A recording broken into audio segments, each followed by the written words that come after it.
Bueno, hoy vamos a retomar al principio lo que estuvimos viendo ayer. Recuerdan que introdujimos un nuevo tipo de materiales, que eran los dieléctricos, que eran aislantes, o sea, no permitían la conducción de cargas, pero que, sin embargo, tenían un efecto cuando aplicamos un campo eléctrico en una región donde hay un dieléctrico. Y ese efecto era polarizar sus cargas, que polarizar significaba, si el material estaba compuesto de átomos o moléculas no polares, que no tenían intrínsecamente un momento dipolar, se redistribuían las cargas de modo que cada átomo o molécula que componía el material se convirtiera en un dipolo que estaba alineado con el campo. Y si el material estaba constituido de moléculas polares, es decir, esas que intrínsecamente ya tienen su propio momento dipolar, ya son dipolos, ya se comportan como dipolos, entonces la presencia del campo eléctrico externo lo que generaba era que se alinearan los momentos dipolares de esas moléculas con el campo. De las dos formas, esos momentos dipolares alineados con el campo terminaban generándonos un campo eléctrico opuesto al campo aplicado, al externo al material, y ese campo opuesto reducía el campo en el interior del dieléctrico. Eso era cómo se comportan estos materiales. O sea, la diferencia con un material conductor. Y para trabajar con estos materiales nos encontramos con que teníamos que tratar de caracterizar mejor el interior y definimos varios campos vectoriales nuevos, o al menos dos campos vectoriales nuevos. Uno era el campo de polarización y el otro era el campo de desplazamiento. El campo de polarización era el momento dipolar eléctrico por unidad de volumen. Quiere decir que si nosotros tomamos una unidad de volumen y sumamos los momentos dipolares de todos los dipolos microscópicos asociados a los átomos o moléculas que componen el material y están dentro de ese elemento de volumen, eso es la polarización. Y por la definición, por cómo es la polarización, está definida a partir de los momentos dipolares, y los momentos dipolares apuntan desde las cargas negativas hacia las positivas, cuando calculamos el flujo de este campo, o sea, las líneas de campo que asociamos al campo vectorial polarización, que atraviesan una dada superficie cerrada, eso tenía que darnos menos la carga de polarización que estaba dentro de la superficie. Es decir, esta es la ley de Gauss para el campo de polarización, y este signo menos proviene de la definición de momento dipolar, o que se extrapola a la definición de polarización al decir que estos vectores apuntan desde las cargas negativas hacia las positivas. Entonces, el flujo se da desde las cargas negativas, por eso el flujo es igual a menos la carga interior. Por otro lado, el campo eléctrico lo teníamos en la ley de Gauss, pero siempre habíamos puesto la carga encerrada. Y cuando hablábamos de carga encerrada, hasta todas las clases menos la de ayer, siempre estábamos refiriéndonos a las cargas verdaderas, a las cargas que, por ejemplo, tenían un conductor, o a esas cargas que nosotros habíamos pasado por frotación a otros medios, esas cargas que se habían desligado de los átomos o moléculas a los que pertenecían y podían ir a parar a otra parte, ya sea conducir a través de un material conductor o quedarse en la superficie de algún material aislante porque lo froté. Eso nosotros lo llamamos cargas verdaderas o cargas libres, y hasta ayer decíamos que el flujo del campo eléctrico era la carga neta encerrada, y solo incluíamos en esa carga neta encerrada la carga libre. Ahora, cuando pasamos a incluir dieléctricos, tuvimos que incluir, además de la carga libre, a la carga de polarización. Entonces, cuando planteamos la ley de Gauss, tenemos que poner toda la carga que encierra la superficie gaussiana, y eso implica la carga libre y la carga de polarización. Y a partir de esa expresión de la ley de Gauss, reemplazando la carga de polarización usando la ley de Gauss para el campo de polarización y reescribiéndola, logramos definir un nuevo campo vectorial, que era el campo de desplazamiento, que era epsilon 0 por el campo eléctrico más el de polarización. O sea, tenía una relación lineal con los campos eléctrico y de polarización, y cuyo flujo está directamente relacionado con la carga libre o verdadera. Es decir, el flujo de este vector solamente tiene que ver con las cargas que se desligaron de los átomos y moléculas y fueron o a parar a otro material o se movieron como a lo largo del conductor. Entonces, ahora tenemos tres leyes de Gauss, y lo que vamos a hacer hoy es trabajar con esas leyes para ir relacionando, por ejemplo, si conocemos las fuentes, cuánto vale el campo; si conocemos el campo cuánto valen las fuentes. En estas leyes relacionan a los campos definidos, polarización, eléctrico y desplazamiento, con sus fuentes. Nuestro objetivo es trabajar con estas leyes y establecer determinadas condiciones que se dan si yo, por ejemplo, estoy en la superficie entre dos medios dieléctricos. Estas se van a llamar condiciones de frontera o de contorno, porque me estoy pasando de un medio hacia el otro. También hasta ayer estábamos preocupados por lo que pasaba dentro de un medio, nunca nos íbamos hasta el borde. O por ahí hicimos alguna cuenta, recuerdan cuando queríamos calcular la ley de Gauss y queríamos saber qué pasaba en la superficie de un conductor. Bueno, ahora queremos saber qué pasa si estamos en la superficie de un dieléctrico y nos pasamos al vacío, o si estamos con dos plaquitas dieléctricas pegadas, un pedazo de plástico y uno de vidrio en contacto. Para poder trabajar, para poder cumplir ese objetivo, necesitamos saber más acerca de los dieléctricos, y ayer surgió un poco qué cosas podían pasar dentro de los dieléctricos. Yo les dije que había más variedad de dieléctricos que los que vamos a encarar acá. Estos serían los más comunes, el comportamiento más sencillo que podemos encontrar para un medio dieléctrico, y a partir de ahí la cosa se puede empezar a complejizar. Seguramente los que hagan electromagnetismo van a ver un poco más acerca de esto. Entonces nos concentramos en los que se llaman dieléctricos lineales.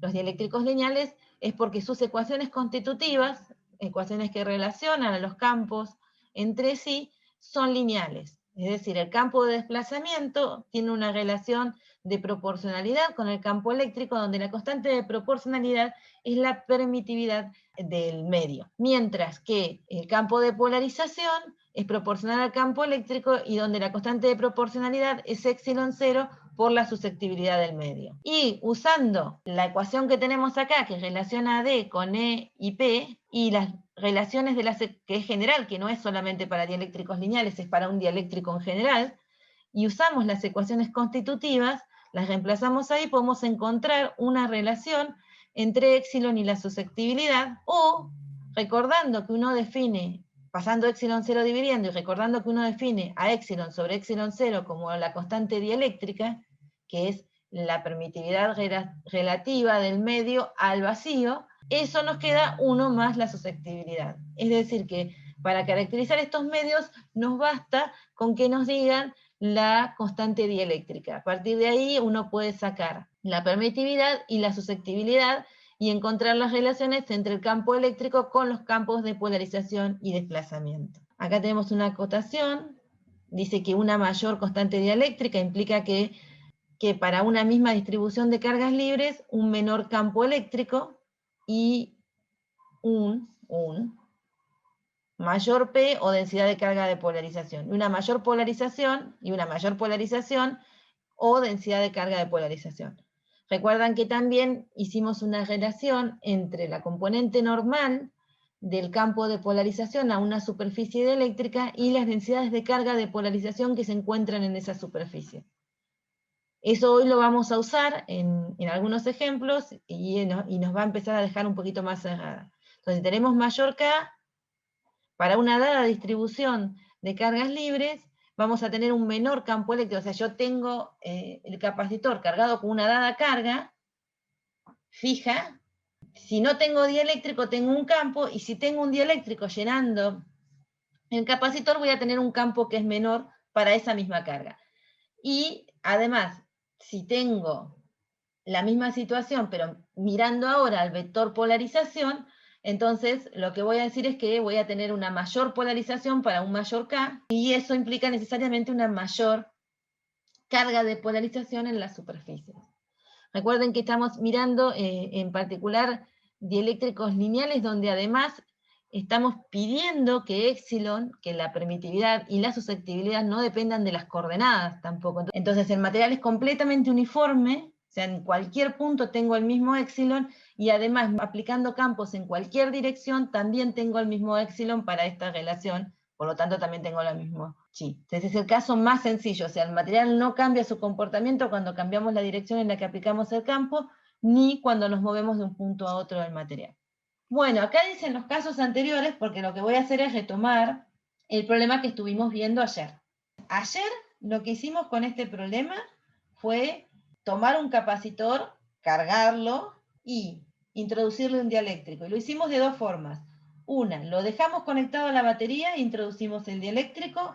Otra, desconectamos la batería, lo dejamos aislado de modo que no pueda perder cargas, intercambiar cargas con nadie, cargas verdaderas, cargas en las placas del capacitor, y introducimos el dieléctrico. En ese caso, las cargas son constantes, pero la diferencia de potencial entre las placas va a variar debido a la presencia del dieléctrico. Ayer hicimos las cuentas, ahora las vamos a repasar, vamos a ver al menos los resultados, pero lo que nos interesa ahora para completar ese problema es analizar qué cargas de polarización generé en las superficies del dieléctrico, que serían estas menos y más que están en la superficie del cuadradito amarillo, en cada caso. Cuando mantuve la batería conectada, entonces mantuve la diferencia de potencial y varié las cargas verdaderas de las placas metálicas, y qué carga de polarización obtuve cuando desconecté la batería, introduje el dieléctrico, y en ese caso se mantuvieron constantes las cargas que estaban en las superficies metálicas, las cargas verdaderas en el metal. Entonces vamos a ver cómo se polarizó ese material.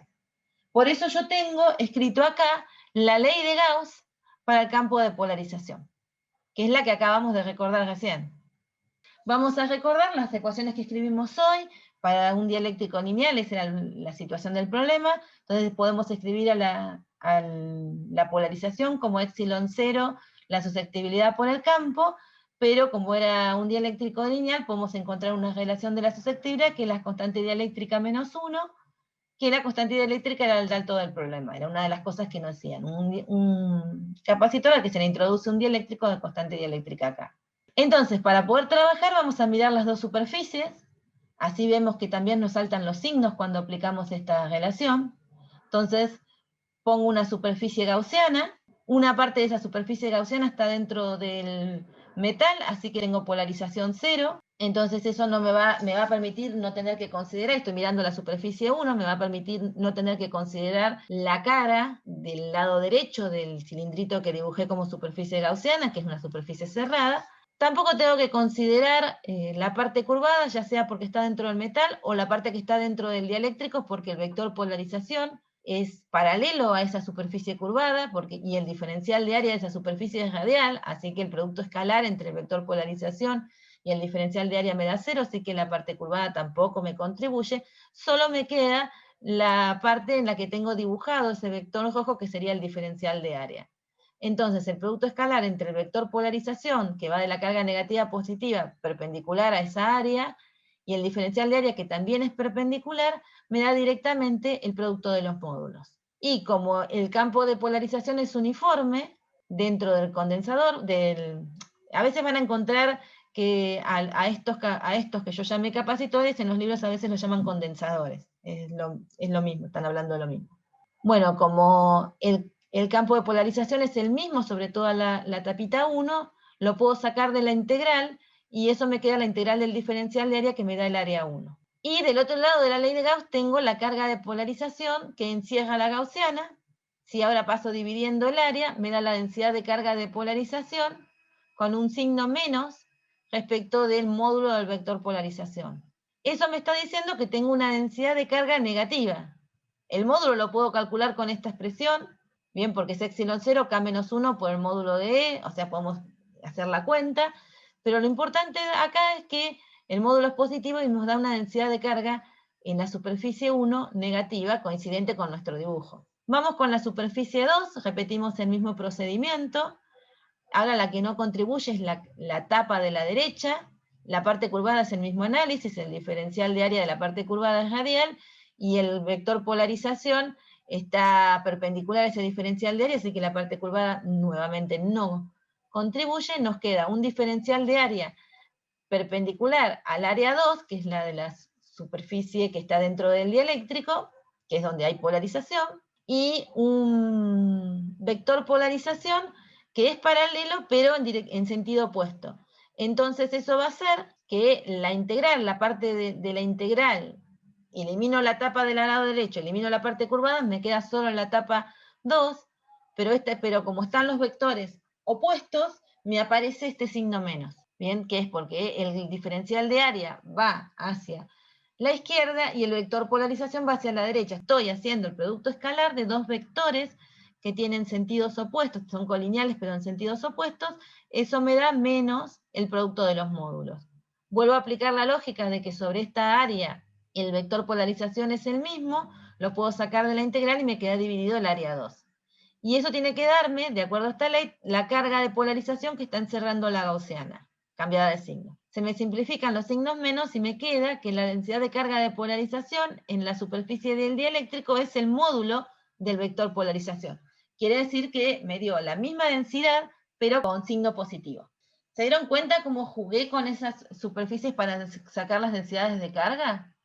Este juego con las leyes de Gauss lo vamos a hacer un montón de veces para sacar densidades de carga en superficies y cosas así. O sea, no es la primera vez que lo hacemos. Pero acá lo interesante es que si uno lo hace correctamente y presta atención bien al sentido de los diferenciales de área donde tiene que hacer la cuenta, les aparecen los signos de las densidades de carga claramente. O sea, tienen que prestar atención hacia dónde apuntan los diferenciales de área. Porque si dicen, son paralelos, entonces me da el producto de los módulos, no les va a aparecer bien el signo. Entonces acá tengo dos recuadritos, uno para batería desconectada, otro para batería conectada. Entonces vamos con la desconectada. Habíamos llegado a la conclusión que si desconectábamos la batería, la carga no tenía dónde ir, así que lo que se me conservaba era la carga. Cuando sacamos las cuentas nos dio que el campo eléctrico decrecía en 1 sobre K, y lo mismo nos pasaba con el potencial, o sea, teníamos menos potencial y menos campo eléctrico adentro. Y que el campo de desplazamiento, como depende nada más que de las cargas libres, y eso no se está alterando, no variaba. Era el mismo campo que tenía cuando no estaba el dieléctrico. Recuerden que los ceritos para nosotros van a ser considerar que en ese lugar donde tengo el dieléctrico, en lugar del dieléctrico está el vacío. Entonces voy a la fórmula que encontré para el vector polarización y reemplazo el valor de E. Recuerden que es 0 sobre K, y el siguiente paso, bueno, fíjense que acá dividí por K, o sea, lo metí dentro de esta expresión, y el siguiente paso es reemplazar cuánto vale el campo eléctrico cuando no estaba el dieléctrico, que es ese de 0, y eso era la diferencia de potencial sobre la distancia entre placas, y estaba la dirección Y, donde la dirección del eje X la tomamos como la dirección de la placa positiva a la negativa. Eso entonces nos da que si reemplazamos este módulo, que en valor absoluto la densidad de carga de polarización es directamente este módulo. Acá lo que estoy poniéndolo es en valor absoluto, por eso no distingo entre 1 y 2. Ustedes tendrían que, si quieren, podríamos haberle puesto el signo más menos para considerar cuando estamos mirando una superficie o la otra. Acá la estamos poniendo simplemente cuánto vale en valor absoluto. Uno después, para englobar los dos casos anteriores. Cuando vamos a la batería conectada, ahí dijimos que se mantenía la diferencia de potencial. Al mantenerse la diferencia de potencial también se mantenía el campo, que es la diferencia de potencial sobre la distancia, y eso nos llevaba a que se modificaba el campo de desplazamiento y se modificaba la carga verdadera, la carga en las placas metálicas. Esas cuentas las hicimos ayer, igual son bastante fáciles de sacar, recordando que esto es la densidad de carga nueva, entonces pueden reescribir esto en función de D0, viendo que te va a quedar multiplicado por un K. Entonces volvemos a nuestra expresión del campo de polarización, pero ahora cuando reemplazamos el campo eléctrico, tenemos que reemplazar que vale directamente lo mismo que tenía cuando no estaba el dieléctrico. Acá no hay variación, porque no varía el potencial, y reemplazo ahora su relación con el potencial. Entonces en esa relación puedo obtener una nueva expresión, pero ahora para la densidad de carga de polarización, en valor absoluto, ustedes después deciden cuál de las superficies van a reportar, en función de los datos iniciales del capacitor, o sea, de los datos de la fuente que conectamos, de la constante dieléctrica y la distancia entre placas. ¿Quién se cargó más? Polarizado, ¿no? ¿Quién se polarizó más? ¿Con batería desconectada o con batería conectada? Mirando estas expresiones se pueden dar cuenta. Y también el por qué se cargó más en ese caso. Creo que con la batería conectada. Sí, sí. Fíjense que está escrito igual, las cargas de polarización, pero 1 está dividido K, y K, recuerden que es mayor que 1, porque es relativo al vacío, ¿no? Entonces, no pueden tener una permitividad menor que la del vacío, o sea, la menor es epsilon 0, entonces cualquier medio dieléctrico siempre va a tener un K mayor que 1. En el peor de los casos se comporta como el vacío, lo pueden aproximar, no es muy diferente del vacío, pero siempre va a ser K mayor que 1. Por ejemplo, el aire es prácticamente epsilon 0, entonces uno lo aproxima como si fuera vacío. Bien, ¿y por qué creen que se carga más cuando está conectada? ¿Qué de todas estas magnitudes que les escribí acá, que resumen un poco las cuentas que hicimos al final de la clase de ayer, es la que justifica que tengamos una mayor densidad de carga de polarización? En el caso de que hayamos metido el dieléctrico con la batería conectada. ¿Quién produce la polarización del dieléctrico dentro del capacitor? ¿Quién lo produce? Que ese dieléctrico se polarice. Como cuando empezamos la clase de ayer, ¿quién produce esa distribución de carga que termina generando como dipolitos microscópicos dentro del material? ¿Quién era? O sea, el dieléctrico así normal no tiene esa polarización, no tiene esa distribución de cargas, ¿sí? Si yo tengo un pedazo de plástico, la regla que tienen en el escritorio no está polarizada en principio. Bien, ¿cómo hago para polarizarla? ¿Dónde la tengo que meter? Ahí respondieron en el chat que dicen el campo eléctrico. El campo eléctrico. Bien, entonces comparen los campos eléctricos de las dos y van a ver que quién tiene el mayor campo eléctrico de los dos casos. Y la batería conectada. Y la batería conectada. Perfecto. Entonces ahí se dan cuenta que el tema es que como yo mantuve la batería conectada, mantuve la diferencia de potencial y metí más cargas en las placas, generé un mayor campo eléctrico que el que tendría si introduzco el dieléctrico con la batería desconectada. Y eso me permitió generar una mayor polarización. Bueno, sigamos un poco más. Este me olvidé animarlo, bueno, después lo vemos. Y nos preguntamos, ¿qué pasó con la energía? Porque nosotros ayer, cuando les expliqué el problema, agarramos la formulita de la energía almacenada en un capacitor y sacamos las cuentas de antes de poner el dieléctrico y después de poner el dieléctrico. Entonces dijimos, bueno, es un medio de la carga que almacena el capacitor al cuadrado sobre la capacidad, y bueno, o si quieren usando la definición de capacidad, un medio de la capacidad por la diferencia de potencial en el capacitor al cuadrado, pudieron sacar tanto la energía al principio, cuando estaba cargado pero no habíamos metido el dieléctrico, y la energía después de haber introducido el dieléctrico. Bueno, entonces vamos a ver ahora qué pasa con la diferencia de energía, bien, entre el estado inicial, sin dieléctrico, cargado, al estado final, cargado pero con dieléctrico. La energía inicial, uno la escribe como lo que dije recién, Q0 cuadrado sobre 2C0. La energía final la logramos escribir al final como Q0 cuadrado sobre 2KC0. Fíjense que batería desconectada significa que tengo la misma carga, por eso me vuelve a aparecer el Q0 cuadrado arriba, pero la capacidad que tengo que conectar con batería desconectada dieléctrico adentro aumenta en un factor K. O sea, esta K, C0, es la capacidad del capacitor ahora con todo el dieléctrico adentro. Si calculo la diferencia de energía, nos da este valor, que es negativo.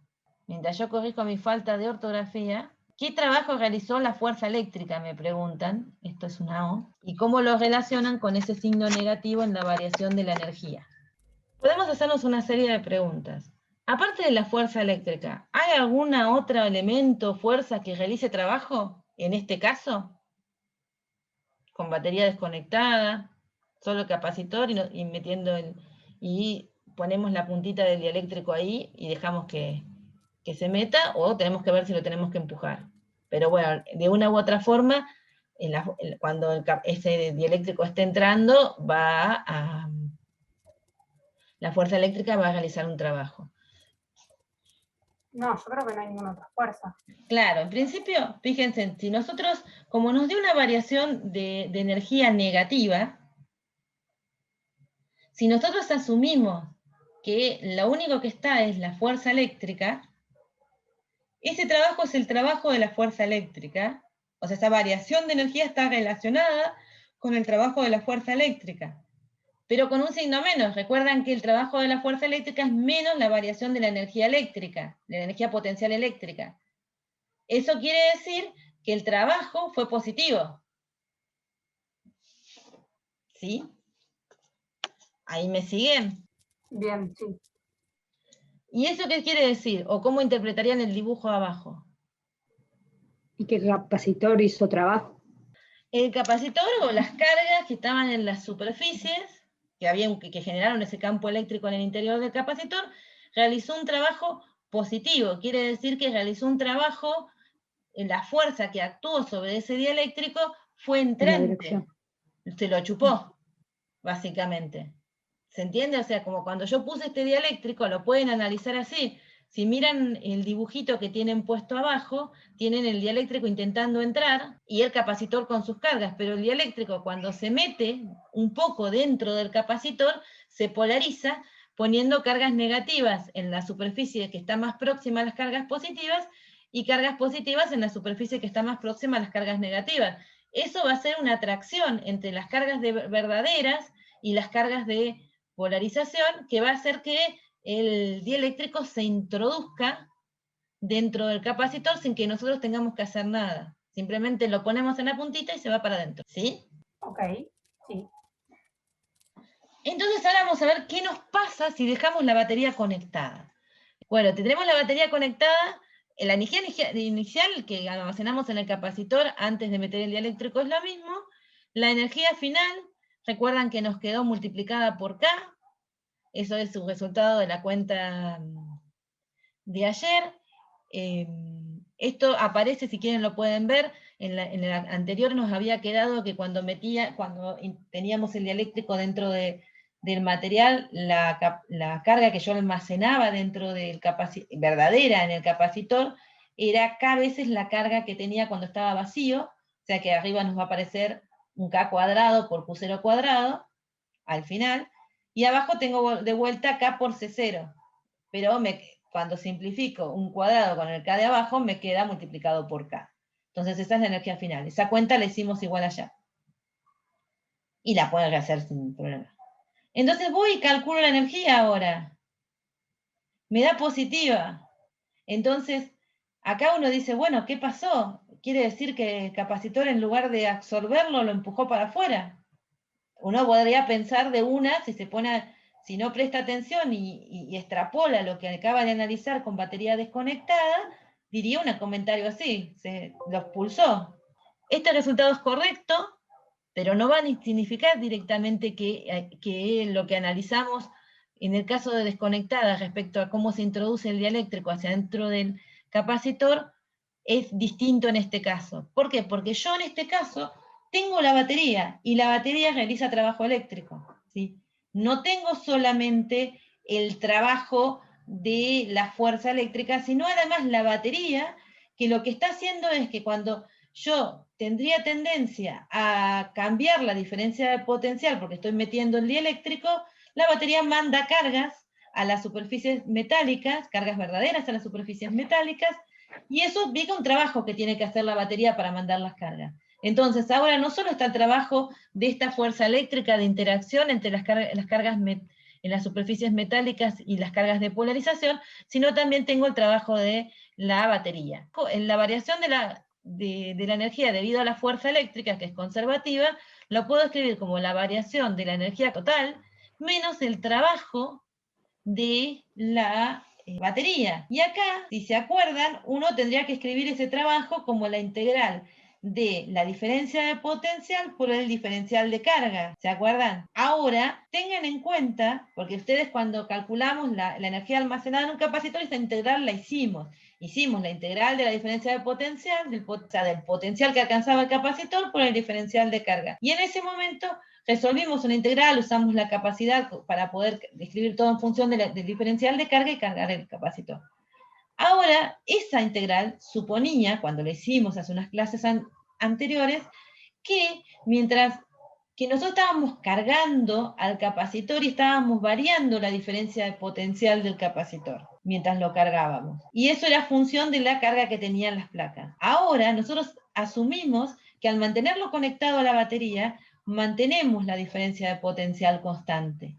Entonces ya no tenemos que resolver la integral, porque ahí decimos, es la integral entre la carga inicial, la que puse antes de meter el dieléctrico, y la carga final que alcancé, de una diferencia de potencial, que es la diferencia de potencial de la batería, que es constante por el diferencial de carga. Entonces, la diferencia de potencial de la batería, como es constante, lo saco de la integral, y me queda solamente la integral del diferencial de carga, que me da el delta de carga. Entonces, acá, este término que estoy señalando, es el trabajo que hizo la batería para meter cargas manteniendo la diferencia de potencial entre el valor inicial y el final. Con esa condición yo tengo que escribir el delta Q, pero recuerdan que el delta Q era la carga inicial por K, el valor final, menos la carga inicial. Entonces de ahí les va a aparecer, este delta Q va a valer Q por K menos 1. Y el delta B0 lo puedo escribir como Q0 sobre C0. Entonces acá lo que reemplacé es cuánto vale delta B0, y hice la diferencia entre la carga inicial y la carga final que alcancé del capacitor. Entonces, eso me quedó escrito acá. Bueno, y ahora se parecen bastante. Fíjense que, bueno, acá hice la resta, por eso me aparece el 1/2 y el signo menos, porque esto era más chicos, es 1/2 de la magnitud que tengo atrás, así que tendría que haber aparecido un signo menos. En realidad lo usé para invertir, en vez de tener K menos 1, puse 1 menos K. Y ahora nuevamente esta diferencia de energía, debido al trabajo de la fuerza eléctrica, es negativa. Si esta diferencia de energía es negativa, quiere decir que la fuerza eléctrica hizo un trabajo positivo, quiere decir que también se chupó al dieléctrico. ¿Pudieron entender dónde podría llegar a estar el error si nos quedamos analizando la expresión del delta U que tuvimos, si no prestamos atención que ahora sí hay alguien más haciendo trabajo, que es la batería? Sí, profe, se Sí. entendió. Perfecto. Sí, sí.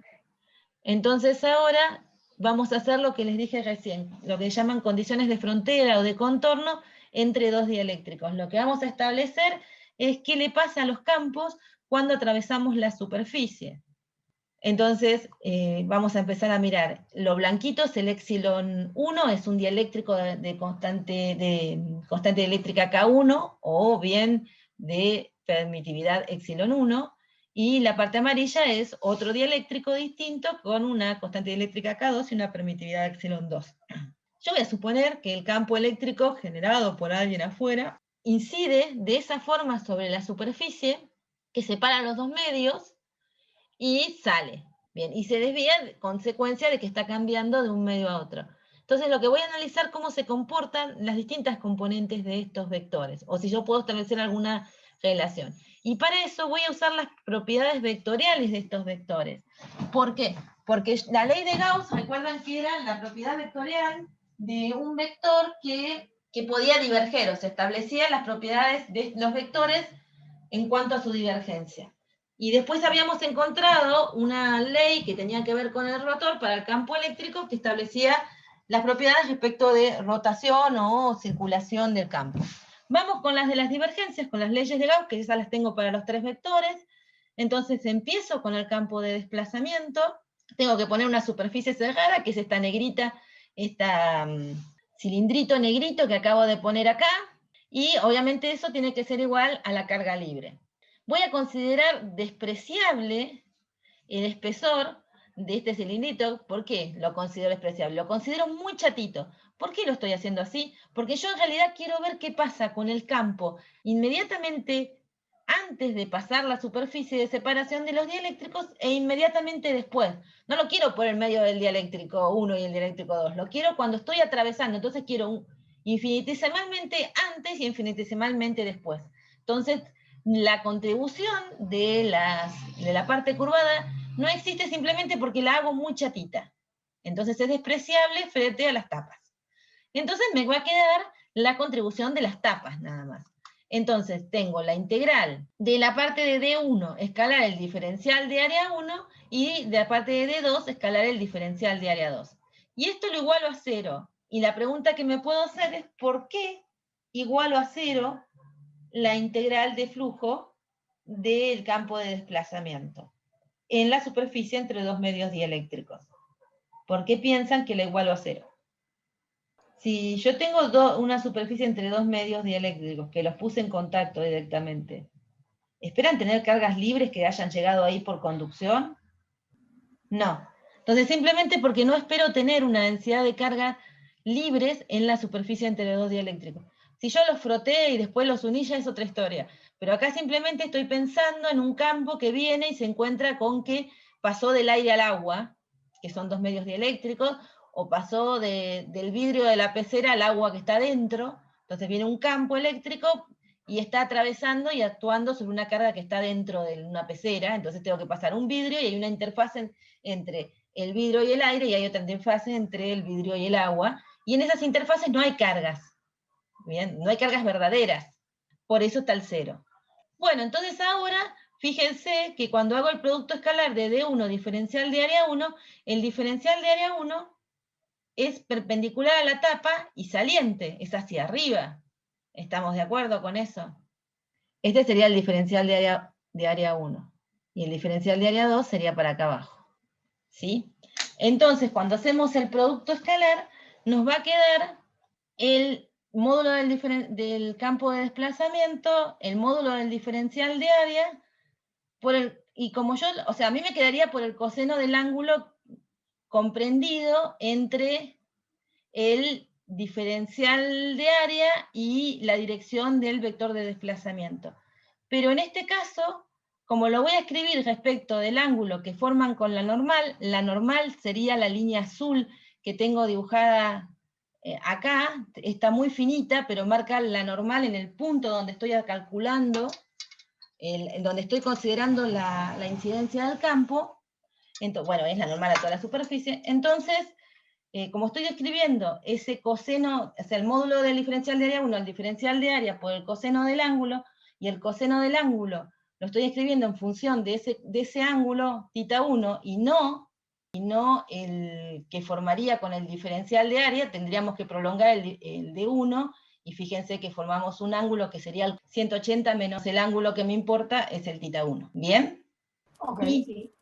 Y hacemos lo mismo, bueno, la otra forma de verlo es chusmear que si siguen la dirección, o sea, acá no está dibujada porque aparece el otro campo, pero si siguen la dirección que marca el campo de desplazamiento 1, para abajo, van a ver que forma θ1 para abajo también, ¿no? Y bueno, ahí pueden tomar la componente que va en la dirección del área en función de θ1 y les queda, y ven que están opuestas, que están en signos. Entonces pueden verlo también así, siguiendo la línea, mirando que θ1 está para abajo, sacando la componente y viendo que están opuestas en cuanto al diferencial de área 1 apunta para arriba y la componente de D1 en la dirección del diferencial de área 1 apunta para abajo.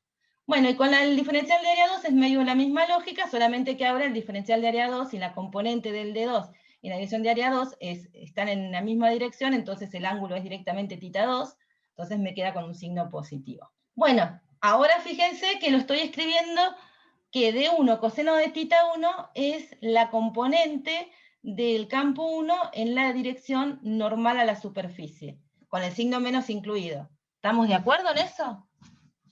Sí, que escribir menos... ¿Podemos repetir? Que menos D1n, que sería, es la componente del campo de desplazamiento 1 en la dirección de la normal. O sea que menos D1 coseno de θ1 es lo que estoy llamando como menos D1 sub n.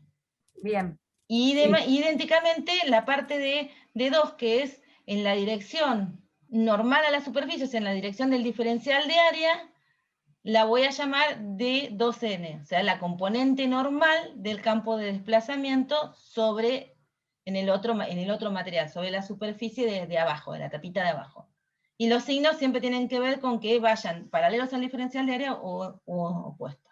Agrupo la integral, esto no hice nada distinto, y ahora me acuerdo que toda esta integral está igualada a 0, o sea que esto que estoy haciendo acá es lo que empecé a desarrollar acá abajo. Todo esto, bueno, una llave ni en pedo me queda con la tableta, pero bueno, piensen que lo intenté. Todo esto es toda esta cuenta, y cuando llego al 0, que era porque no había cargas verdaderas, es esto que igualo acá. Como esta integral me da 0, lo que quiere decir es que el integrando es 0, entonces lo que voy a decir es que se conserva la componente normal del campo de desplazamiento. En la interfaz entre dos medios dieléctricos, la componente normal del campo de desplazamiento se conserva. Se conserva significa que tiene el mismo valor. No puedo decir mucho de la componente tangencial, pero como las puedo relacionar a través de los ángulos que forman con la normal, si yo logro encontrar la componente normal, puedo encontrar el módulo del campo de desplazamiento y a partir de ahí puedo encontrar la otra componente. Y todo el resto de los datos. Intentémoslo con otro vector y a ver si lo siguen de vuelta. Ahora vamos con el vector de polarización. El vector de polarización, en este caso, tiene una integral que está igualado a menos la carga de polarización.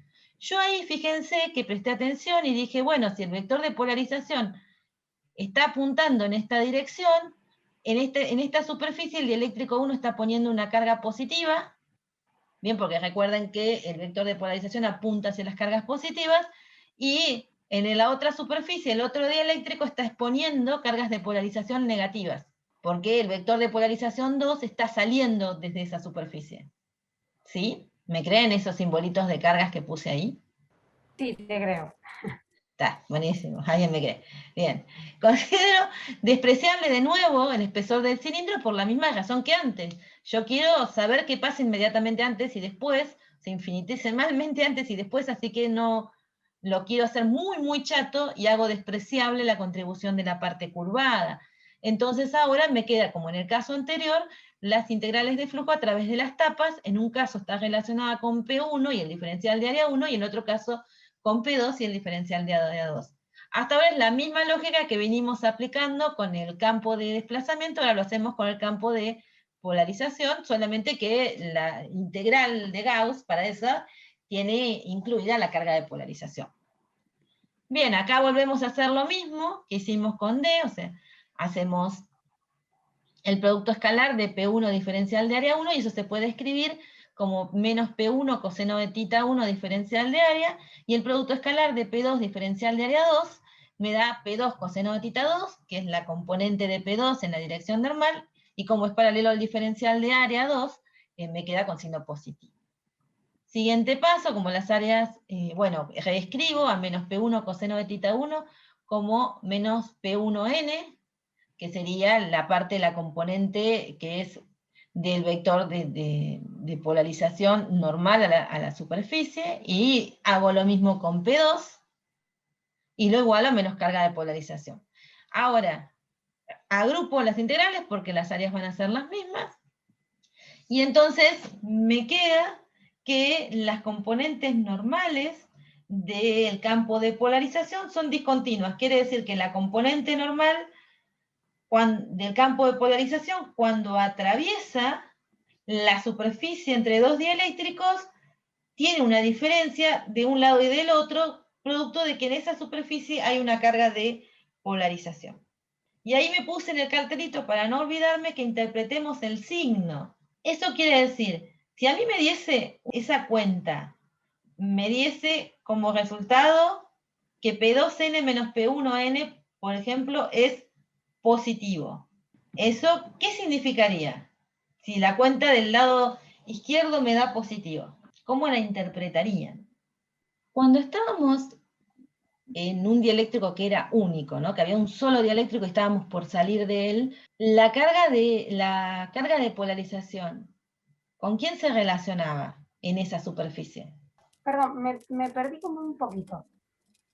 Claro, la pregunta es, llegamos hasta acá, esta es la cuenta, ahí llegamos hasta la cuenta, ahora nos toca interpretarla, qué cosas me da, porque la de arriba era que se conservaba, ¿no? Que la componente normal del campo de desplazamiento era la misma de los dos lados, entonces por ahí eso me sirve para hacer alguna cuenta cuando atravieso un dieléctrico.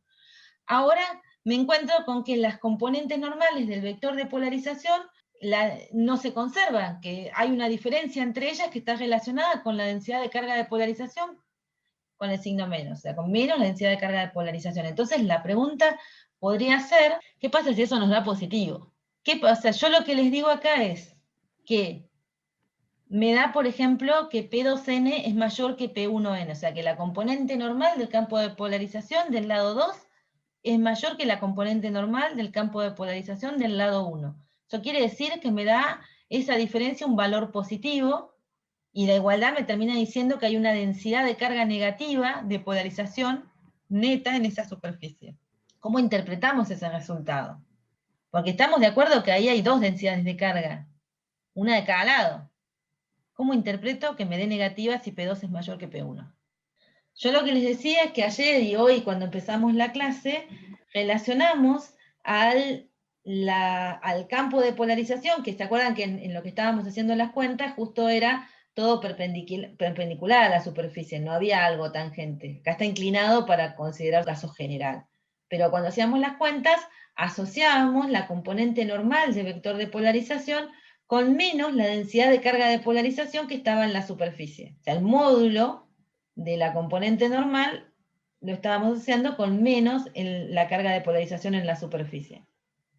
Entonces, mirando el dibujito, que hoy me dijeron al principio que me creían, si yo digo que P2N es mayor, estoy diciendo que la densidad de carga de polarización que puso el segundo medio en juego de su lado, negativa, fue mayor que la densidad de carga de polarización positiva que puso el primer medio.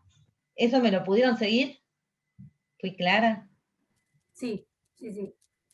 O sea que si nos diera al revés, por ejemplo, si P1 fuera mayor que P2, entonces nos daría negativo el lado izquierdo, nos daría el signo menos, se nos cancela y nos quedaría una densidad de carga positiva, y eso sería que el dieléctrico 1 se polarizó más que el dieléctrico 2, y eso quiere decir que las densidades de carga de polarización que puso en la interfaz el dieléctrico 1 y que son positivas, fueron mayores en cantidad que las densidades de carga de polarización que puso el dieléctrico 2 en esa interfase, con lo cual nos dio una densidad neta de polarización en esa interfase positiva. Y el primer caso que les pregunté al principio es todo al revés y nos da negativa. O sea, se polarizó más P2, entonces nos da negativa.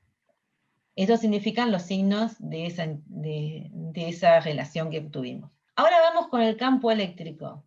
El campo eléctrico dijimos que teníamos una integral. Hay puntitos verdes acá arriba, no tengo idea por qué. Donde está la integral hay puntitos verdes, no tienen ningún significado, lo aclaro. Entonces lo que teníamos era una integral de flujo del campo eléctrico igualada a la carga total que encerraba la superficie gaussiana sobre epsilon 0. Y ahí tiene que estar la carga libre y la carga de polarización incluida.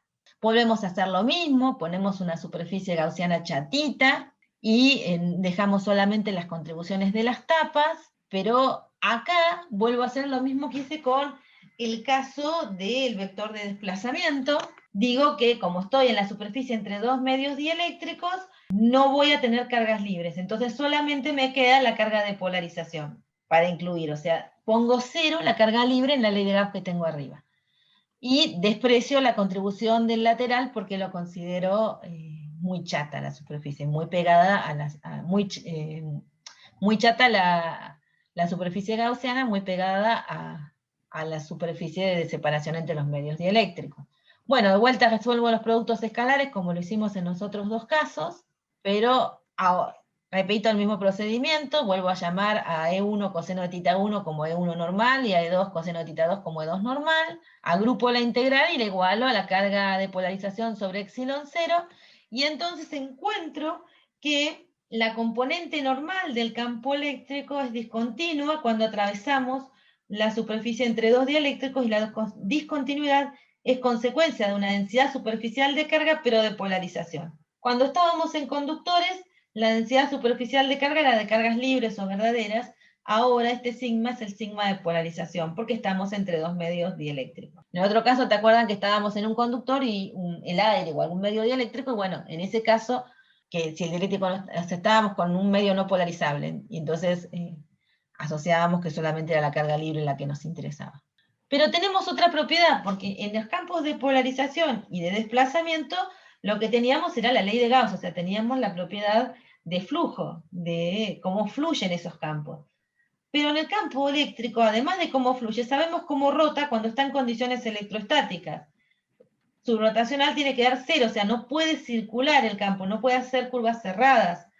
sobre sí mismas. Entonces, esta integral me da 0, esta la vinimos trabajando, es la consecuencia por la que pudimos definir a la energía potencial y al potencial, porque el campo eléctrico es conservativo.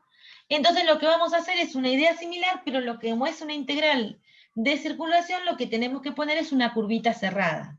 Entonces fíjense que el dibujo cambió respecto del de arriba solamente en el hecho de que puse estas líneas punteadas que son una curva cerrada, y las flechitas rojas indican en qué dirección la circulo. O sea, cómo me movería a lo largo de esta curva cerrada para resolver esta integral. Es la única cosa que cambió. No está dibujada la normal, pero también θ1 representa la normal, el ángulo que forma el campo eléctrico con... esto no me sale ni de milagro, una línea recta en este dibujo. Con la normal, y θ2 es el ángulo que forma el campo eléctrico en el otro medio con la normal. Bueno, mientras intento hacer ese dibujo, les muestro esto. Nuevamente considero despreciable el espesor de la curva. O sea, ¿qué significa que considere despreciable el espesor de la curva? Significa básicamente lo mismo que hice antes, que no estoy interesada en alejarme mucho de la superficie, quiero estar cerca de la superficie, entonces quiero, ahí está la normal a grosso modo, quiero que la parte de los laterales, las partes de la curva que son perpendiculares a la interfase, no contribuyan porque la hago muy chatita. Entonces lo que me queda es hacer la integral entre la parte de arriba, el tramito de arriba, de E1, escalar diferencial de L1, donde diferencial de L1 está representando a este tramito, lo podemos pensar como que esta cosa roja es diferencial de L1, y diferencial de L2 representa a este tramito. Y los otros dos no me interesan, porque es muy chato y no contribuye.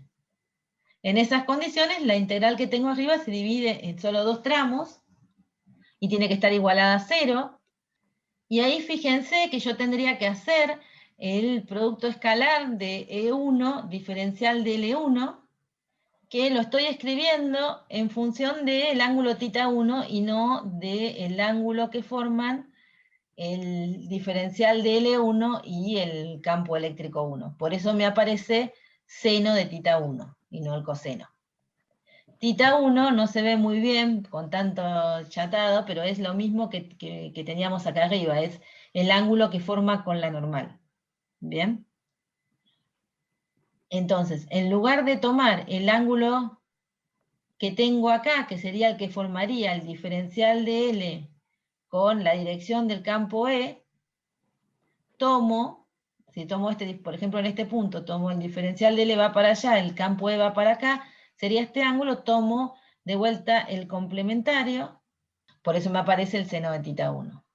Y lo mismo para el otro. Entonces cuando hago esa cuenta, llamo a E1 seno de θ1, es la componente tangente, o sea, la parte del campo E1 que va en la dirección de L1, ¿estamos de acuerdo en eso? El dibujo no estaría, yo lo veo medio difícil de ver en este dibujo, ahora que lo miro mejor, se ve un poquito complicado. No sé si lo alcanzan a ver o está muy chiquito, puedo dejar de compartir. Se ve, se puede cambiar la pantalla. Ah, se puede cambiar, bueno, después de compartir al divino pedo, básicamente. Bueno, básicamente lo que se ve acá es,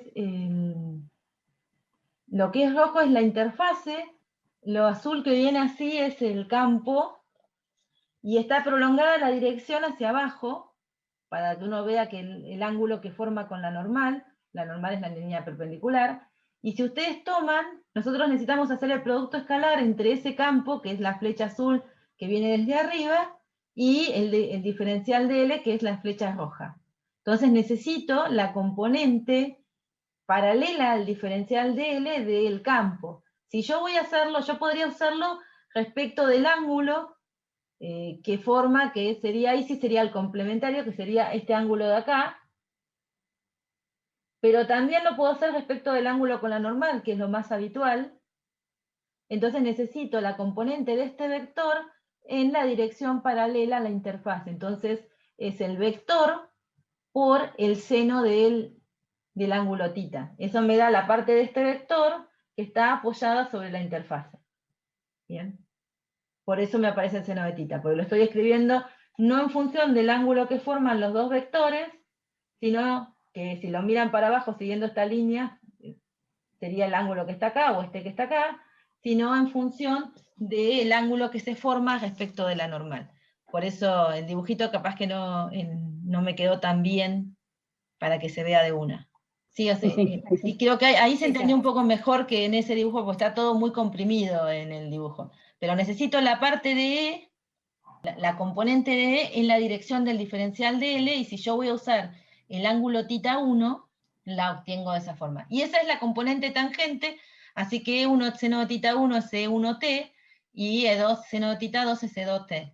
Y eso lo integro en un diferencial de L, junto a las integrales, y lo que me dice es que el integrando me tiene que dar 0, y ese integrando es la diferencia entre las dos componentes tangentes del campo eléctrico. Entonces, las componentes tangentes del campo eléctrico, cuando atraviesan la superficie entre dos dieléctricos, se conservan. O sea, tienen que tener el mismo valor la parte del campo eléctrico que está en la dirección tangente.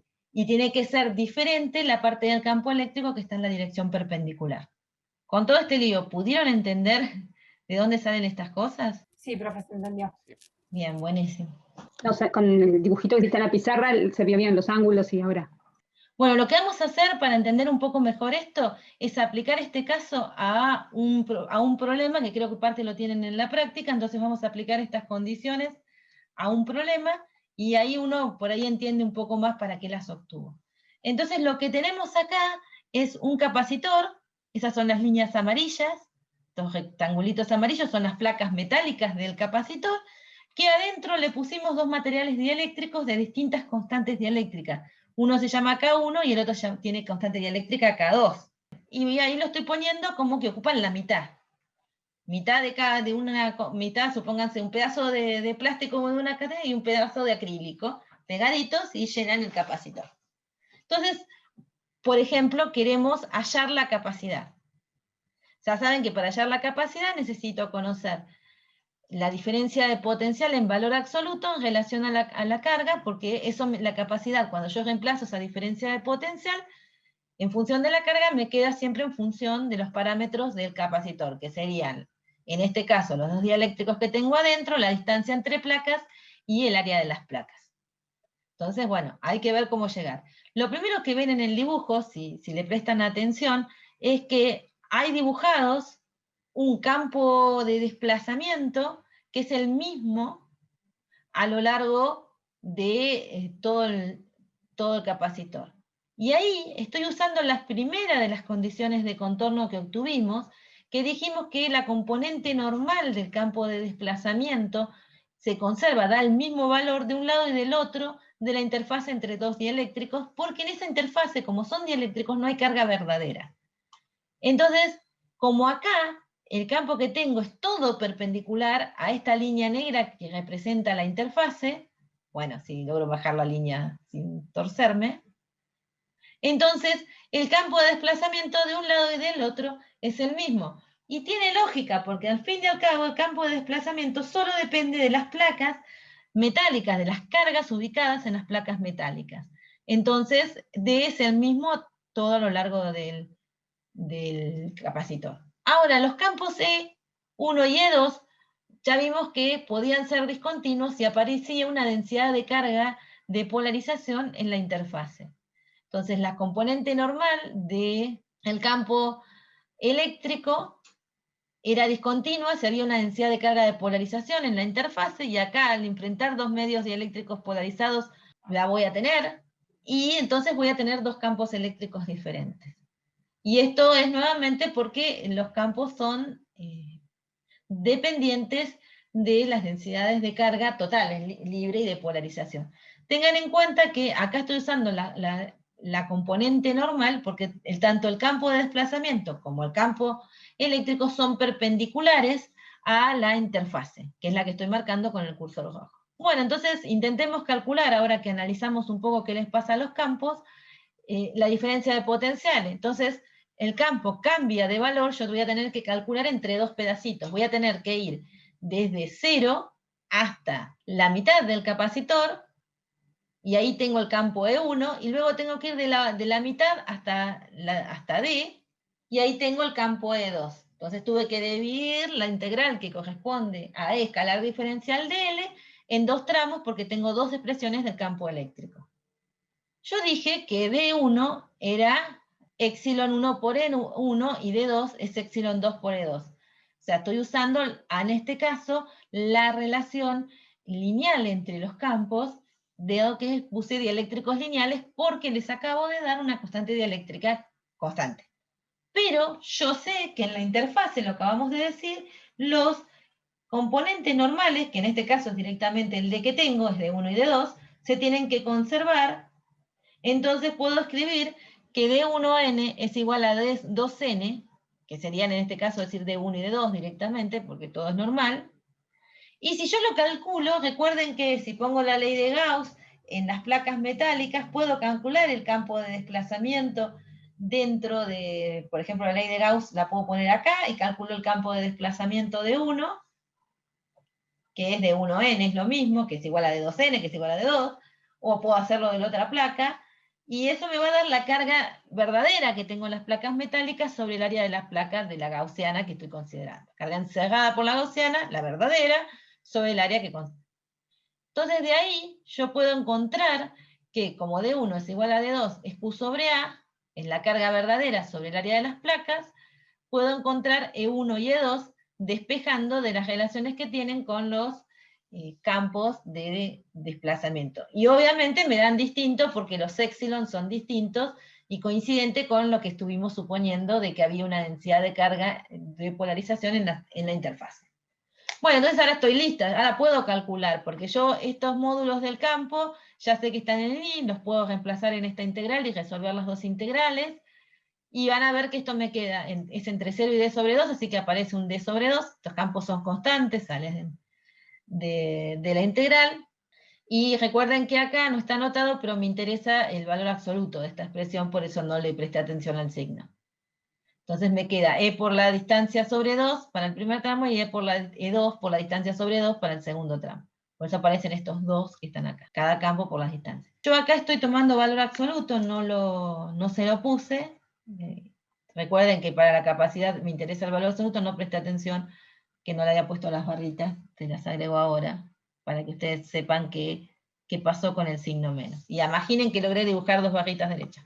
Bueno, ahora tengo el delta B, lo reemplazo, y claro, esto me queda, meto esta expresión, yo tendría Q por D, el 2 estaba dividiendo, lo acomodé ahí, no se preocupen. Hice algunas cuentitas adicionales acá que no las estoy explicitando. Fíjense que acabo de reemplazar epsilon 1 como epsilon 0 por K1 y epsilon 2 por epsilon 0 por K2, usando la definición de que la constante dialéctrica es epsilon sobre epsilon 0. Entonces usé para cada uno la definición que correspondía. Eso espero que se lo acuerden. Pero si no se los pongo acá. Sí, reemplacé eso.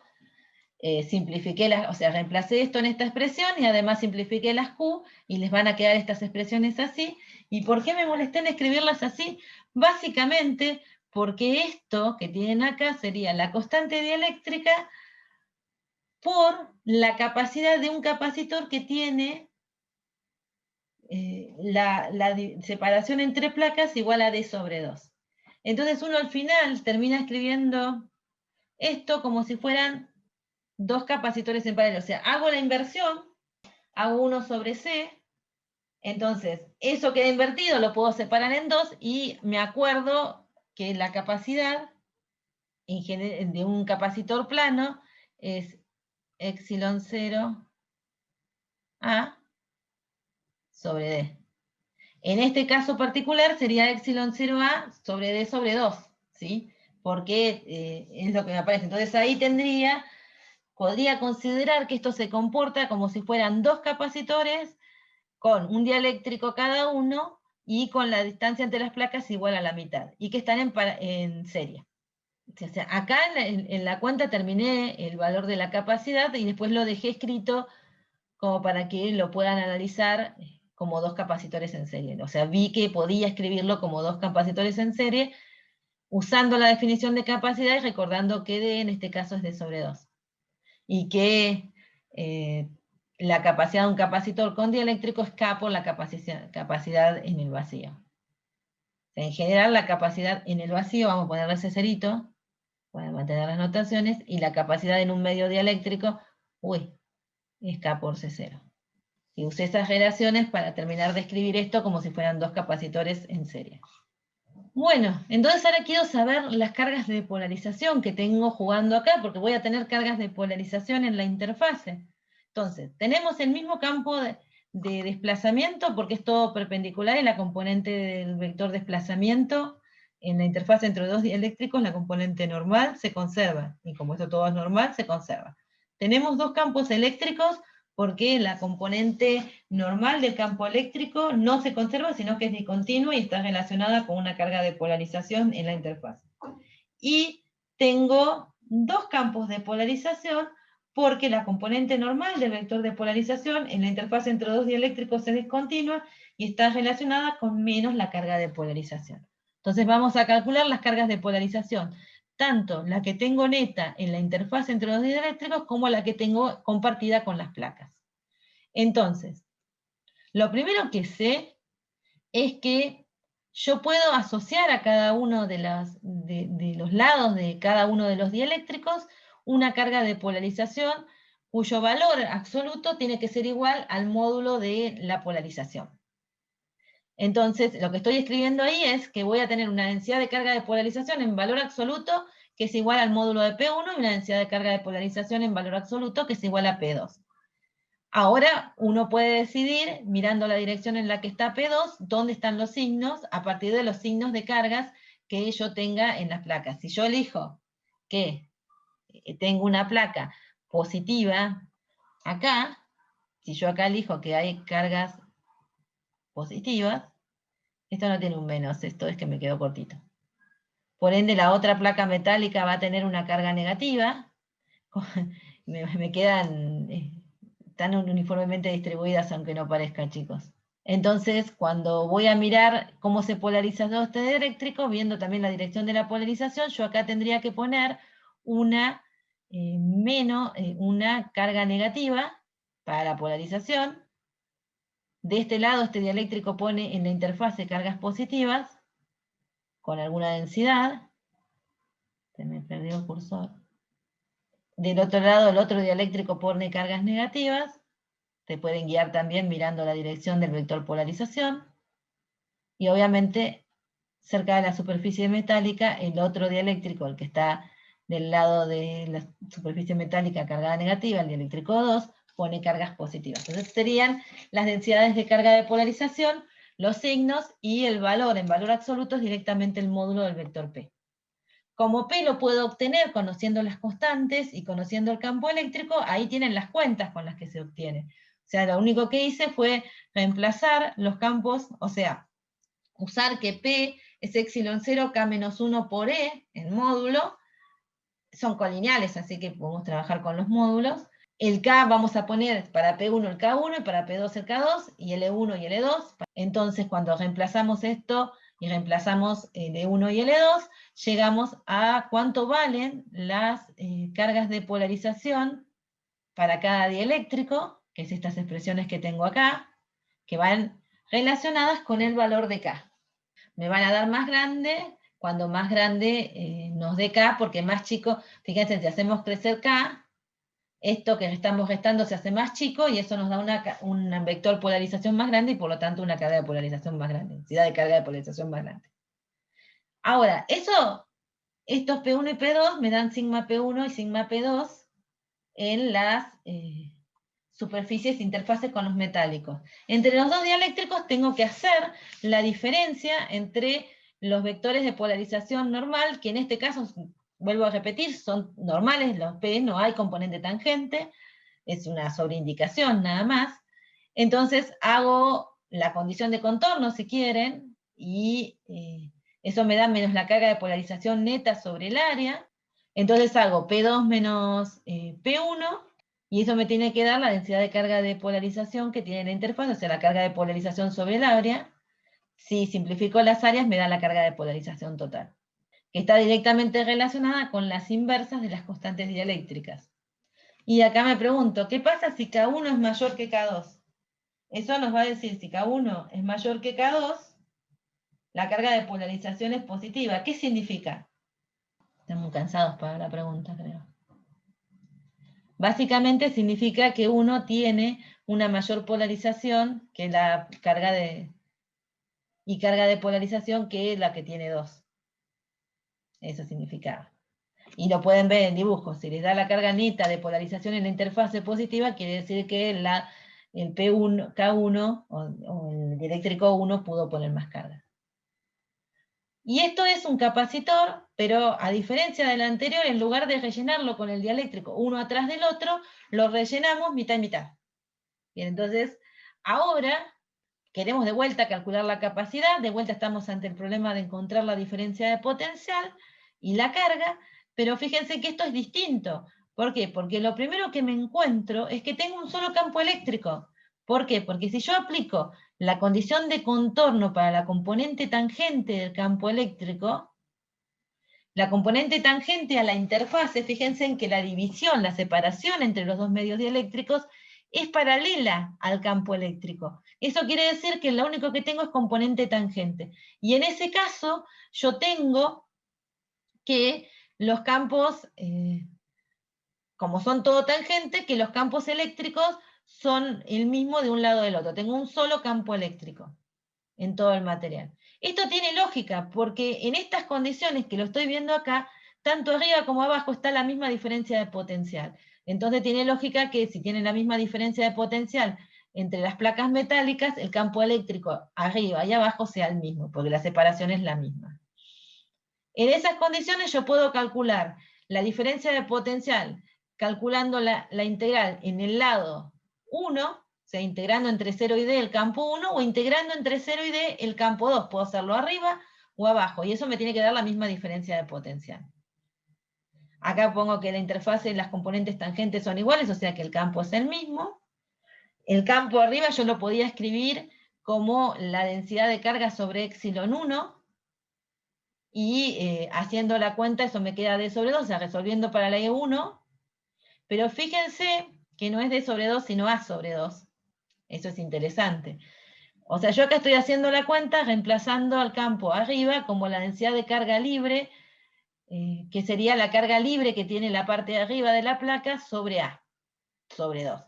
Bien, porque estoy mirando la mitad, es como si estuviera mirando solo la parte de arriba. Entonces la densidad de carga libre que enfrenta al dieléctrico 1 la voy a llamar carga 1 sobre el área que ocupa el dieléctrico 1, que es el área del capacitor dividido 2. Entonces, puedo escribir el campo eléctrico dentro del capacitor arriba, en donde está el dieléctrico 1, como esa densidad de carga 1, que es Q1 sobre A sobre 2, sobre epsilon 1. Y hacer la misma lógica para el lado 2. Por eso les aparece Q2 y epsilon 2. Y para calcular la diferencia de potencial, cuando yo reemplazo esos campos acá y hago cualquiera de las dos cuentas, me queda, como el campo es uniforme, sale de la integral, y me queda la integral del diferencial de L entre 0 y D, que es D, directamente la distancia. Entonces ahí tengo la diferencia de potencial, ya sea escrita en la región 1 o en la región 2, pero es lo mismo, ¿bien? Porque están las dos placas al mismo potencial.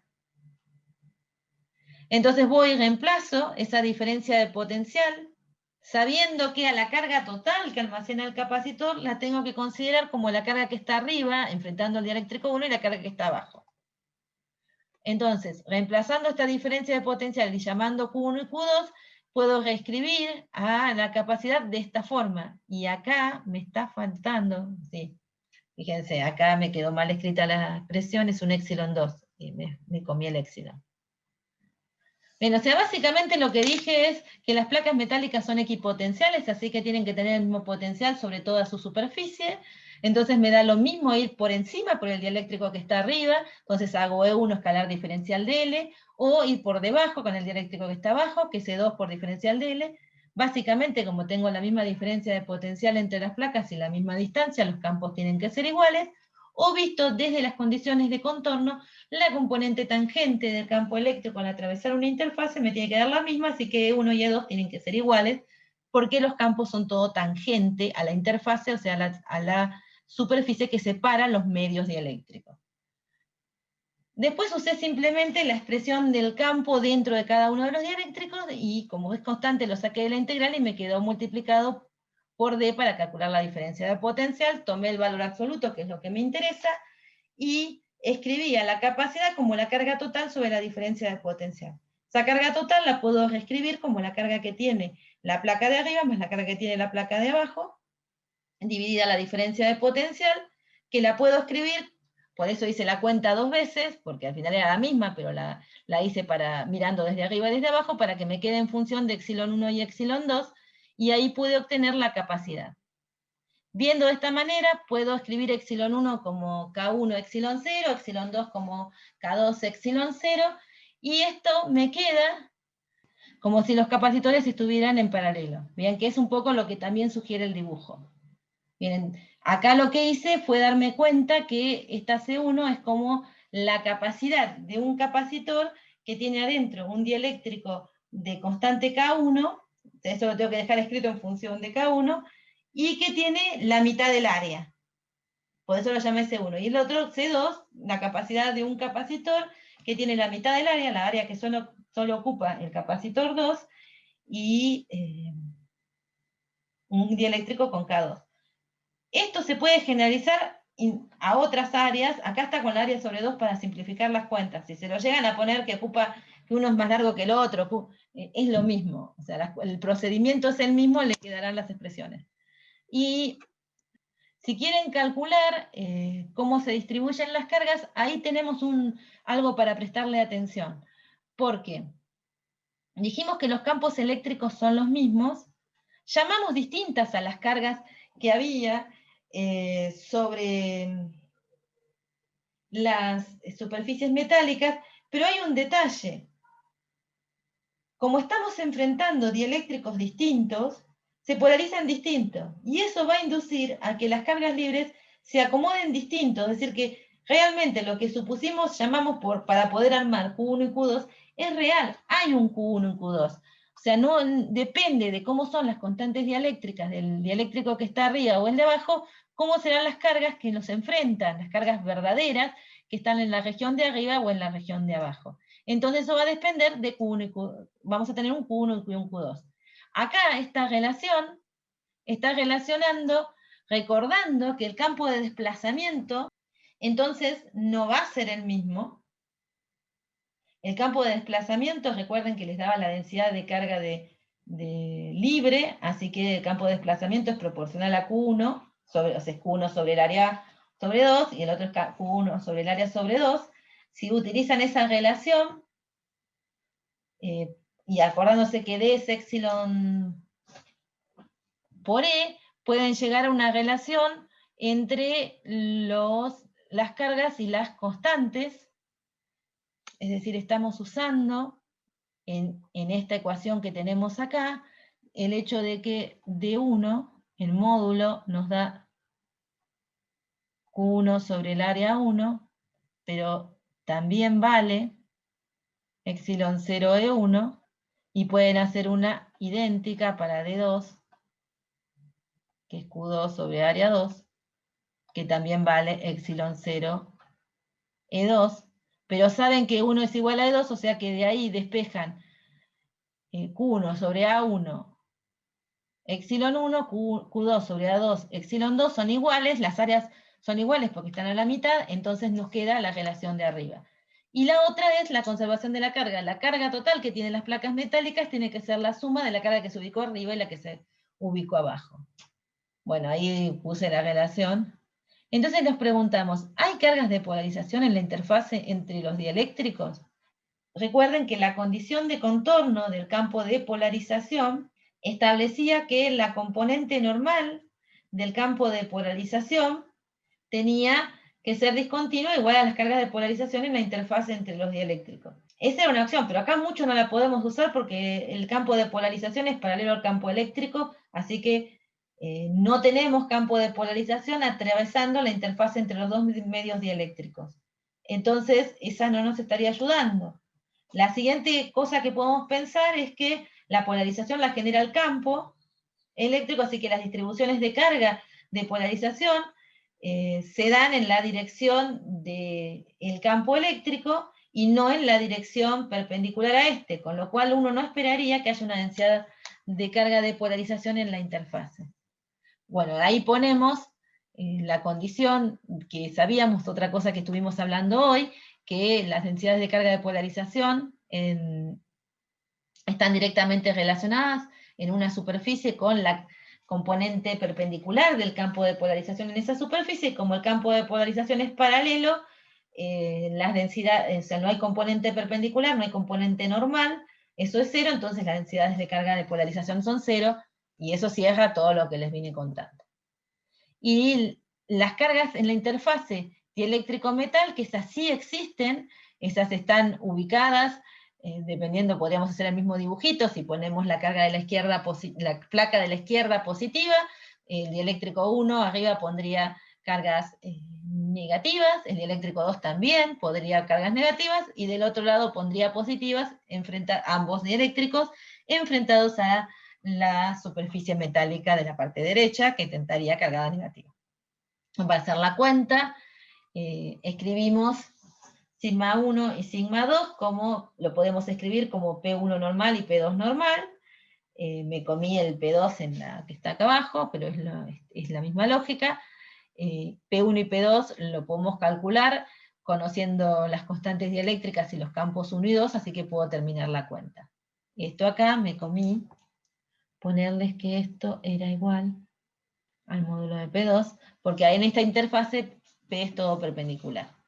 Y lo que me queda, que con eso cierro este tema, hasta ahora nosotros venimos hablando de un capacitor y de la carga que almacenaba el capacitor y que eso generaba almacenar energía, de hecho hicimos todas las cuentas de energía al principio, pero hay un detalle. En general, cuando tenemos un campo eléctrico, asociamos que se incorporan energías en ese campo, que el campo eléctrico es el que tiene la energía almacenada. Entonces, lo que uno trabaja es, entonces, como el campo eléctrico es un campo vectorial, que a cada punto le asocia un vector, entonces asociamos a cada punto una energía, una densidad de energía. ¿Cómo podemos calcular esa densidad de energía? ¿Cómo hacemos para relacionar esa densidad de energía con el campo eléctrico? Y si esa es una energía por unidad de volumen, básicamente podemos decir que si yo logro encontrar la densidad de energía, la integro en un volumen y obtengo la energía.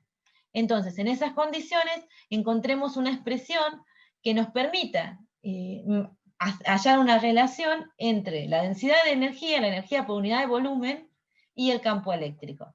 Para eso, una demostración bien formal se la van a dar en electro, yo se las voy a dar basada de vuelta en el capacitor. Entonces, yo sabía que la energía de un capacitor, la venimos usando, es la carga al cuadrado sobre 2 veces la capacidad, que la capacidad de un capacitor plano es epsilon 0 por el área sobre D, y que la densidad de carga es la carga sobre el área. Entonces reemplazamos la carga como la densidad de carga por el área, y reemplazamos a la capacidad en la expresión que tenemos de la energía que tenemos ahí arriba, y ahí obtenemos una expresión de la energía total del capacitor. Entonces hasta acá es simplemente agarrar esta expresión y usar estas relaciones, las reescribimos. Ahora, la acomodo. Fíjense qué hago. Sigma sobre epsilon 0 es la energía, el campo que yo tendría dentro de un capacitor si el capacitor estuviera vacío. Entonces, multiplico y divido por epsilon 0, de modo que tenga sigma cuadrado sobre epsilon 0 cuadrado para armar el campo eléctrico, y el otro epsilon 0 me queda. O sea, multiplico y divido por epsilon 0, y eso me deja escribir a sigma cuadrado sobre epsilon 0 como epsilon 0 e cuadrado. Y luego lo acomodo un poquito, entonces me queda 1/2 de epsilon 0 con e cuadrado por A por D. A es el área de las placas, D es la separación, ese es el volumen en el que tengo contenido el campo eléctrico. Recuerdan que dijimos, en un condensador, en un capacitor, entre las placas del capacitor, tengo el campo eléctrico almacenado, tengo el campo eléctrico confinado. Entonces, el volumen en el que estoy poniendo ese campo eléctrico es el área de las placas por la distancia. Si quiero hacer la densidad, lo que tengo que dividir es a la energía total por el volumen, y ahí me queda una relación entre la densidad de energía y el campo eléctrico que tengo dentro de ese capacitor. pese a que esta relación se la acabo de obtener en un caso muy concreto, que es un capacitor de placas paralelas sin dieléctrico, esta relación va a valer siempre que tengamos un campo eléctrico en alguna región del espacio. La densidad de energía va a ser proporcional al campo eléctrico al cuadrado. Si la región del espacio no contiene un medio, entonces va a ir el epsilon 0, y si en realidad contiene un medio, tendríamos que repetir la cuenta para un capacitor con dieléctrico. Si hacemos toda la misma deducción, básicamente lo que vamos a terminar obteniendo es que la misma expresión para la energía total, pero ahora dividido, en lugar de la permitividad del vacío, la permitividad del medio que estoy considerando. O sea, ustedes pueden verificar que repetir la cuenta con la capacidad que corresponde a un capacitor con dieléctrico, con la energía que corresponde a un capacitor con dieléctrico, nos va a llevar a esta expresión que tenemos acá abajo. Ahora multiplico y divido por epsilon, porque el campo eléctrico dentro de un capacitor es sigma sobre epsilon cuando el capacitor tiene un dieléctrico adentro. Entonces logro armar epsilon por e cuadrado. O sea, esto es básicamente sigma cuadrado sobre epsilon, igual a epsilon por e cuadrado, y me vuelve a quedar el A por D. El A por D que era el volumen. Pero me fijo que epsilon por E es el campo de desplazamiento. Así que me agarro uno de los C y escribo a la densidad de energía como un medio. Un epsilon por E se constituye en el módulo del vector desplazamiento, y el otro me queda, el otro es el que tenía. Entonces me queda un medio de D por epsilon por A por D. A por D es nuevamente el volumen donde tengo contenido los campos. Entonces divido por el volumen y encuentro la densidad de energía en el caso de que tenga un medio dieléctrico. O sea, si yo tengo un medio dieléctrico, la densidad de energía es proporcional al producto entre los módulos del campo eléctrico y el campo de desplazamiento. O la puedo escribir como un medio de epsilon por e cuadrado, si lo quieren. Con esto cerramos la parte de dieléctricos, y ustedes todo esto implica toda una práctica que tienen de capacitores y dieléctricos